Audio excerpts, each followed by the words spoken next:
Olá, eu sou José Pereira, vou falar sobre empresas do setor de medicamento. É um tema bastante importante, especialmente os temas financeiros, importante para estudantes, para professores, empresários e para você que consome medicamento.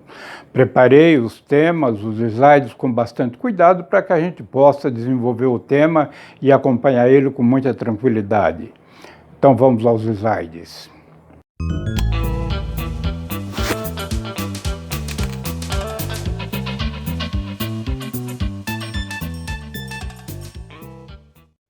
Olá, vamos falar sobre saúde financeira de empresa de medicamento. Inicialmente, vamos fazer uma reflexão acerca da palavra receita. Receita na área médica consiste na prescrição para a compra de medicamentos, por exemplo. Do outro lado, receita, em termos financeiros, representa a entrada de recursos para uma empresa com o objetivo de cobrir os seus custos, suas despesas e gerar resultado.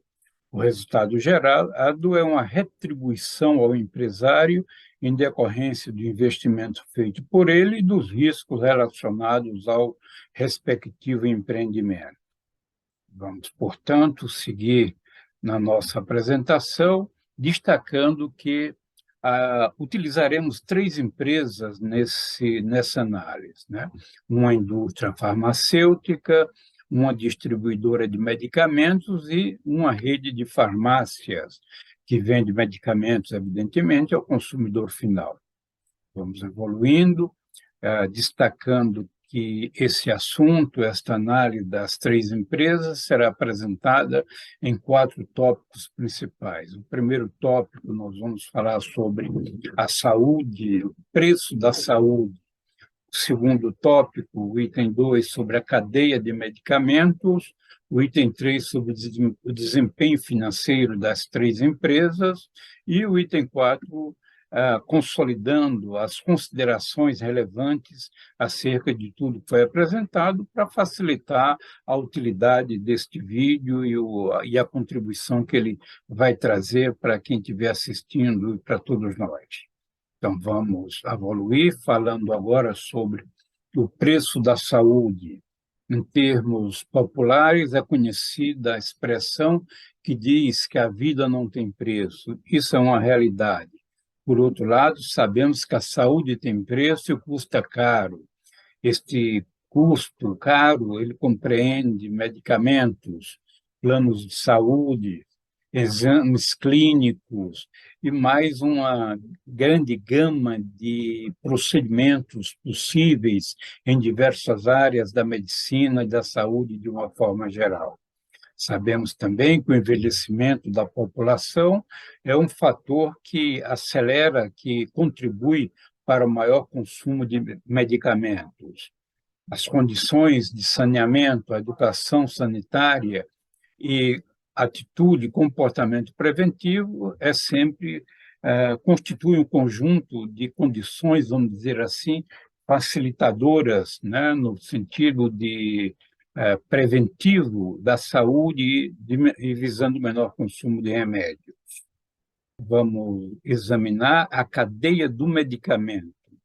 Então, a cadeia do medicamento, vamos desde os componentes da cadeia, que vai do fabricante até o consumidor. Então, o laboratório farmacêutico, colocamos aí no início dessa cadeia simplificada. O laboratório, ele normalmente trabalha desde a parte de desenvolvimento, pesquisa, até a produção do remédio. O remédio é produzido e ele é vendido para o distribuidor de medicamentos. O distribuidor faz esse medicamento chegar às farmácias e a farmácia faz o medicamento chegar ao consumidor final. É um processo, é um fluxo bastante simplificado, mas eu creio que ele será de grande utilidade para o nosso vídeo, para a nossa apresentação e para a sua compreensão que está interessado nesse tema tão relevante. Então, vamos evoluir e vamos deixar, desde já, uma pergunta importante. Quem ganha mais dinheiro nessa cadeia? Ao final do vídeo, quem sabe a gente estará respondendo, ou você já respondeu para si próprio. Nesta tabela, nós vamos estar analisando a cadeia do medicamento, destacando que estamos utilizando 3 empresas, 3 exemplos reais: a Hypera, a Profarma e a RD. A Hypera é uma empresa, portanto, é o laboratório atuante na produção de medicamentos, a Hypera Pharma, o distribuidor, a Profarma, e a rede de farmácia, a RD. E, finalmente, o consumidor final na última coluna. Então, vamos, inicialmente, já destacar uma conclusão, uma observação, talvez seja mais adequado destacarmos, né?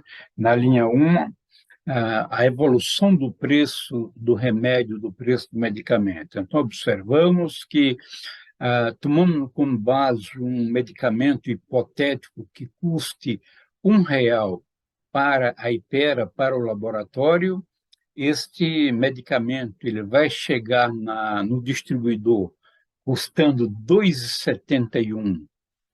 Esse mesmo medicamento que custou para o distribuidor R$ 2,71, ele vai custar para a farmácia R$ 3,18. E, finalmente, ele vai chegar ao consumidor final por R$ 4,56. Então, esta é a evolução, portanto, partindo do laboratório com um custo inicial de R$ 1, vai chegar ao consumidor por R$ 4,56. O consumidor é quem pagará pelo medicamento que ele vai consumir, vai utilizar e vai usufruir dos benefícios, evidentemente, né? Em termos de preço de venda, montamos uma estrutura tomando como base as estruturas, vamos dizer assim, as estruturas de receita e custo de cada uma dessas 3 atividades. Então, o preço de venda do medicamento, supondo que ele seja R$ 270,98 pelo laboratório, depois ele vai ser vendido pelo distribuidor por R$ 317,51, vai ser vendido depois pela farmácia a R$ 455,59. Portanto, cada um desses preços, em cada um dos degraus, em cada uma das etapas, vai representar 100% para fim de nossa análise. O custo do medicamento, na primeira fase, ou seja, foi R$ 100. Então, aquilo que o laboratório vendeu por R$ 270,98 custou para ele 100. O custo do medicamento ele representou para o laboratório 36,9%, né? Consequentemente, a margem bruta, o ganho bruto do laboratório vai ser 63,50, evidentemente, antes de considerar despesas de vendas e comercialização, por exemplo. Voltando agora para a Profarma, para a distribuidora, ela vende por R$ 317,51 um medicamento que ela pagou R$ 270,98 para o fabricante, para o laboratório farmacêutico. Então, o custo do produto vendido para o distribuidor é de 85,3%, e a margem que resta para o distribuidor, 49,24%, corresponde a 15,5% do preço de venda. Então, no caso do distribuidor, ele trabalha com a margem bruta, um ganho bem mais apertado. Vamos evoluindo para a farmácia, vende o medicamento hipotético, evidentemente, que estamos baseando só nas estruturas de custos e de receita. Então, aquilo que ele vai vender, a farmácia vai vender por R$ 455,59, custou para ela R$ 317,51, que foi o preço de venda do distribuidor da Profarma, no exemplo. Então, no caso da farmácia, o preço, o custo, né, do produto, do remédio que ela vai vender, representa 69,7% do preço de venda. Consequentemente, o ganho, a margem bruta para a farmácia é de 31%, ou seja, ela vendeu o medicamento por R$ 455,59, esse medicamento custou R$ 317,51 e sobrou R$ 141,25, ou seja, a margem bruta da farmácia é de 31%. E, finalmente, que a farmácia, o medicamento, o lote hipotético de R$ 455,59 no preço de venda, é exatamente o preço que vai ser pago pelo consumidor, R$ 455,59. Isso nos dá uma ideia da construção, da evolução do preço nessa cadeia, bem simplificada, evidentemente. Vamos evoluir com a nossa análise. Quero destacar aqui alguns pontos, né? São 3 empresas, as informações, o critério para selecionarmos as 3 empresas foi termos informações disponíveis, informações divulgadas através da imprensa, as informações financeiras, compreendendo balanço, demonstração de resultado, fluxo de caixa e assim por diante. São 3 empresas expressivas, com faturamento significativo, com participação significativa no mercado. Por outro lado, vale destacar que, apesar de serem empresas significativas, elas podem não caracterizar a média ou a mediana do segmento, os seus números em termos de margem, de ganho, de giro e assim por diante. De qualquer modo, por serem grandes empresas e serem expressivas, elas deverão estar próximo desses referenciais padrão desejado, né? O trajeto também, quero destacar, o trajeto do medicamento pode ser diferente do que nós citamos. A lógica diz que o medicamento sai do laboratório farmacêutico, vai para o distribuidor, do distribuidor para a farmácia, do farmácia para o consumidor final, para o público. Este é um processo, é uma visão bem simplificada do processo, porque sabemos que existe vendas também para outras atividades realizadas pelos distribuidores, por exemplo, vendas para clínicas, as farmácias, já comentamos, para postos de saúde, para hospitais e assim por diante. De qualquer forma, entendemos que o processo trará uma grande contribuição na medida que ele nos passa uma visão sistêmica de todo o funcionamento.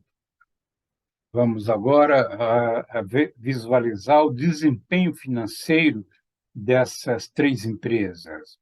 Tivemos a ideia, evidentemente, em termos de margem de preço, para saber que o medicamento saiu do laboratório por um preço e chegou no consumidor final por outro, o que é totalmente esperado e não é novidade, evidentemente. Então, olhando alguns números relativos à estrutura dos ativos dessas empresas, observamos aí na linha 1 que o ativo total da Hypera em 31 de dezembro de 2022 foi da ordem de 23.755,6 milhões, né? Na Profarma, o ativo total foi da ordem de 4.364,9 milhões e na RD 17.185,3 milhões. Então, são números grandes, caracterizam grandes empresas. Costumamos olhar também o patrimônio líquido, o ativo total. A linha 1 é tudo que a empresa tem. O patrimônio líquido são os recursos dos proprietários na perspectiva contábil.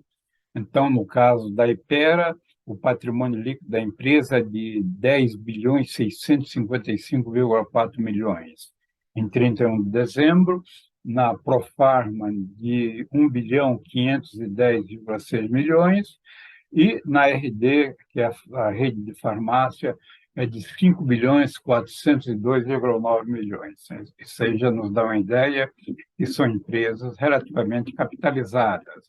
O passivo total é a dívida da empresa, vai ser a diferença entre a linha 1, que é o ativo total, e a linha 2, que é o patrimônio líquido. Então, o passivo total, a dívida, é a linha 3, mostrando que a Hypera tem uma dívida total de 13 bilhões e 100 milhões. A Profarma, uma dívida total de 2 bilhões 854,3 milhões, e a RD uma dívida de 11 bilhões 782,4. Então, são grandes números que nos permite assim uma visualização sobre a magnitude dos números da empresa. A relação entre o ativo total e o patrimônio líquido, no caso da Hypera, é de 2,2, no caso da Profarma, 2,9, na RD, 3,2. 2,2 na Hypera significa que para cada R$ 1 que ela tinha de recurso próprio, ela gerenciou ativos da ordem de R$ 2,20. No caso da Proforma, para cada R$ 1 de patrimônio, ela gerenciou ativo de R$ 2,90, e no caso da RD, para cada R$ 1 de patrimônio de recurso próprio, gerenciou ativos de R$ 3,20, 3,2. Então, essa nos dá uma ideia, mostra que são empresas relativamente capitalizadas, reafirmando o que falamos agora há pouco. Vamos verificar a utilização, a produtividade desses ativos. Então, observamos na linha 1, nessa nova tabela, que o ativo total da Hypera em 2022, em dezembro, foi de 23,755,6, ou seja, 23 bilhões 755,6 milhões. Tá? Esse número já foi apresentado. Ao mesmo tempo, ela realizou vendas na linha 2 de 7 bilhões 546,4 milhões. Portanto, a relação entre vendas e ativo total, ou seja, o giro do ativo, também o total asset turnover, conforme se usa também, foi de 0,3, ou seja, para cada 100 que ela tinha de ativo total, realizou vendas de 30, ou para cada R$ 1, ela realizou venda de 30 centavos, né? Um giro do ativo bastante baixo, né? Enquanto ela tem uma margem alta, conforme já identificamos na exposição em slides anteriores, o giro é baixo. Na Profarma, o ativo de 4 bilhões 364,9 milhões gerou vendas de 7 bilhões 816,2 milhões. Então, o giro do ativo, né, o ativo foi muito mais produtivo. Para cada R$ 1 que a empresa tinha aplicado no ativo, ela gerou vendas no período de R$ 1,80. Em relação à RD, observamos que o ativo total de 17 bilhões 185,3 milhões gerou vendas de 29 bilhões 67,4 milhões. Então, o giro do ativo foi de 1,7. Para cada R$ 1 que ela tinha de ativo, vendeu R$ 1,70. Então, o giro no ativo, a produtividade dos ativos do laboratório é uma produtividade menor, e a produtividade tanto da distribuidora, da Profarma, quanto da rede de farmácia foi uma produtividade em termos de volume de vendas, comparativamente aos ativos, muito superior. Esse indicador, vamos dizer assim, ele é um indicador importante, mas há que respeitar a própria característica de cada empresa, as políticas que ela adota em sua atividade, em seus negócios. Vamos para uma outra medida, conhecendo agora a parte relativa à lucratividade. As vendas da empresa, no item 1, já foram mencionadas no slide anterior. A margem bruta também já mencionamos, mas podemos e devemos retomá-la. Então, a margem bruta na Hypera é de 63,1%. Para cada 100 que a empresa vendeu, sobrou R$ 63,10 para cobrir as despesas operacionais e para gerar lucro, vamos dizer assim. Essa mesma margem bruta na Profarma é de apenas 14,7% e na RD, na rede de farmácia, de 30,3%. A margem operacional é após excluir da margem bruta as despesas com administração e comercialização, por exemplo. A margem operacional na Hypera é de 32,9%, na Profarma de 3,1% e na RD de 6,3%. Então, o laboratório farmacêutico é o que manteve margens maiores dentro de todo o processo, apesar da produtividade do ativo, do giro do ativo dele ser relativamente baixo, conforme já mencionamos. O retorno sobre o patrimônio líquido médio, ele representa quanto cada real investido na empresa, cada real dos acionistas, dos proprietários, rendeu de lucro. Então, esse rendimento na Hypera foi de 18,1%, um rendimento excelente. Na Profarma foi de 5,9% e na RD, nas farmácias, foi de 22,3%. A distribuidora, ela parece pressionada entre o fabricante e o cliente dela, que são a rede de farmácia. Então, esses são dados aí que a gente pode visualizar com certa facilidade, né? Cabe destacar que a RD, ela holding que detém o controle de farmácias como a Droga Raia, Drogazil, né? Apenas para citar alguns exemplos. Vamos evoluir com nossa análise, observando a situação financeira de cada uma das empresas. Então, observamos que as vendas que estamos reproduzindo aqui já foram comentadas. Vamos verificar a situação de caixa e de aplicações financeiras dessas empresas. Então, observamos que a Hypera tem caixa da ordem de 2.862,5 milhões, a Profarma, caixa de 183,3 milhões, caixa e aplicações financeiras. E a RD, caixa de 2.729,2 milhões. Então, as três empresas mantêm volumes de caixa bastante significativos. A Profarma é uma empresa, apesar de ser grande, ela é um pouco menor que o RD, por exemplo.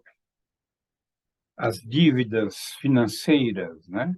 A dívida financeira de curto prazo. Então, a dívida financeira de curto prazo da Hypera é da ordem de 2.230,7 milhões. Na Profarma, essa dívida é de 152,5 milhões e na RD de 952,2 milhões. O saldo em tesouraria, que nós chamamos a situação financeira líquida de curto prazo, é o item 4, que é composto pelo item 2 menos o item 3. As três empresas mantêm situação financeira líquida de curto prazo positiva. A Hypera, 631,8 milhões, a Profarma, 30,7 milhões e a RD, 1.777 milhões. Se nós transformarmos esse saldo de tesouraria da linha 4 em dias de venda, para se ter uma ideia da magnitude desses valores, no caso da Hypera, corresponde a 30 dias de vendas. Ela tem uma situação financeira líquida, essa folga em termos circulantes. No caso da Profarma, ela corresponde a um dia, e no caso da RD, corresponde a 22 dias. Né? Esse número, mesmo que ele fosse negativo, até uns 30 dias de vendas, 40, se for uma empresa lucrativa, com boa capacidade financeira, ela ainda representa uma situação de liquidez razoável. No caso aqui, a situação de liquidez no curto prazo é muito boa. Vamos para as considerações relevantes, utilizando aquele conhecimento que adquirimos, aquelas informações que conseguimos captar. Então, a cadeia, estamos reafirmando, retomando o conceito, a cadeia do remédio, observamos, começa item hipotético, remédio hipotético que custa para o laboratório R$ 1, ele chega no consumidor final, tomando como base o exemplo dessas empresas, por R$ 4,56, né? Os laboratórios é quem tem maiores margens, tanto a margem bruta quanto a margem operacional. Ao mesmo tempo, eles têm fortes despesas de comercialização e de administração. Importante destacar o papel da cadeia de levar o remédio ao consumidor final, né? Então, aparece bastante diluído, como se você tivesse vários degraus de quando sai do laboratório até chegar ao consumidor final. Mas, ou temos vários players, ou alguém vai ter que atuar em diferentes etapas e, portanto, vai incorrer em custos e estará repassando esses custos também. Não estou aqui aprovando, dizendo quanto que o lucro está certo ou errado, mas estou destacando a importância de que hajam esses agentes, esses degraus, para que o remédio, o medicamento, possa chegar a quem está precisando desse medicamento, em qualquer que seja o lugar no país. Os serviços, portanto, eles são necessários e têm o seu preço que é pago pelo consumidor, pelo usuário final do medicamento. Quero destacar também que a rede de farmácias apresentou uma boa margem média, conforme já foi comentado, né? E que o consumidor final é quem vai pagar pelo medicamento que é ele que consumiu, né? Isso aí é inevitável. Esse pagamento ele pode pesar no orçamento do cidadão. Vamos dizer, portanto, que o medicamento pesa no orçamento das famílias, especialmente as famílias de menor poder aquisitivo. Existe, no Brasil, o SUS, o Sistema Único de Saúde, os postos do SUS, eles têm também um papel de distribuir medicamentos à população, né? A qualquer cidadão brasileiro que chega no posto existindo um medicamento, ele pode retirar o medicamento apresentando a devida receita médica, ou seja, a receita, conforme comentamos no início, é a prescrição para que possa ser retirado o medicamento, né? Os serviços do SUS são relevantes para a população, especialmente a população de renda mais baixa. Então, o que às vezes podemos pensar e devemos pensar é na busca de uma maior integração de sistema entre o SUS e outras instituições públicas que distribuam medicamentos, coisas desse tipo, para que facilite o acesso do cidadão a obter os medicamentos que ele precisa para atender às suas necessidades. Isso aí eu acho que o governo deve estar pensando na otimização das diversas fontes oferecidas em termos de distribuição de remédio e distribuição de medicamento, né? A farmácia popular é outro processo, vamos chamar assim, de distribuição de medicamentos, normalmente alguns medicamentos de uso contínuo. Existem os tipos de medicamentos que são distribuídos gratuitamente à população. Repetindo aqui que a vida não tem preço, mas que a saúde tem preço e custa caro, a velhice pode exigir maior quantidade de remédios, né? E as farmácias populares, elas cumprem esse papel relevante em termos de distribuição de medicamento. Por outro lado, o que eu observo em termos das farmácias populares, que é um sistema federal, a distribuição de medicamento, é a parte de tecnologia, a dificuldade o sistema em qualquer farmácia que a pessoa chega para retirar o medicamento, existem farmácias que são credenciadas junto ao governo para distribuir esses medicamentos. Então, normalmente, com muita frequência, vamos encontrar os sistemas fora do ar, o sistema lento. Isso é alguma coisa que precisaria receber um cuidado maior para facilitar a vida de quem tem direito e pode retirar o remédio, de não estar perdendo tempo indo e tendo que voltar outra vez para que possa retirar o seu medicamento. As farmácias, é importante destacar que normalmente elas têm equipes preparadas, as grandes redes de farmácia têm equipes preparadas para atender com paciência aos idosos, às pessoas que têm dificuldade, às vezes, de comunicação. Às vezes tem até espaço reservado com cadeira para que eles possam sentar e serem atendidos ali de uma forma bem customizada, vamos dizer assim.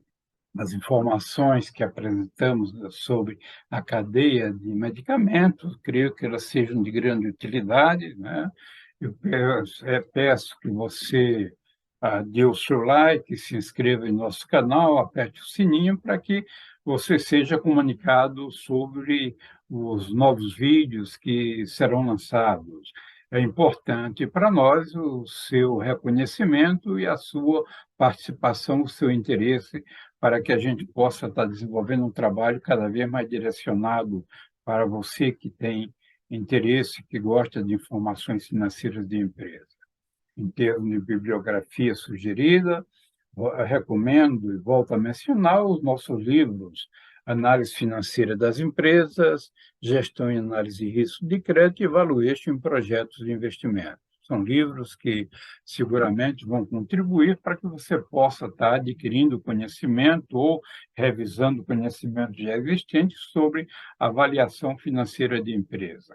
Você notou que neste vídeo nós trouxemos a informação contábil, dando uma conotação mais ampla comparativamente ao sentido da empresa especificamente, ou seja, havendo a evolução do preço do remédio na cadeia produtiva do medicamento, por exemplo.